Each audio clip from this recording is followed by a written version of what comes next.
Hello everyone, welcome back to the WebToTech YouTube channel. Today for this video of WebToTech, I will be showing you how to create GTA filter trend video on TikTok. Now to do that, open the TikTok application first and then get logged in into the account. Now that you are logged in, what you need to do to get that filter is tap on the search icon on the top right, and there on the search bar you need to type in GTA filter.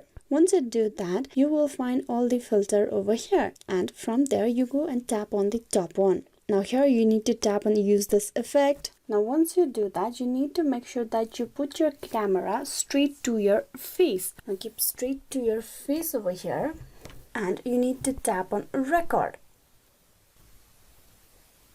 Now once you do that, you can see the GTA filter being used on your face. You can see on the video the changes. I have shown you this example for a certain face from my desktop. What you need to do is you need to record yourself with this filter and you will have the GTA filter appear. Now you tap on next and you will be able to upload this. You provide the required caption, you can tag your friend as well, and once all the edit is done, you tap on post. So this is a way how you can create the GTA filter trend video on TikTok. Hope this video was useful. Please like and subscribe the WebToTech YouTube channel. Thank you for watching till the very end.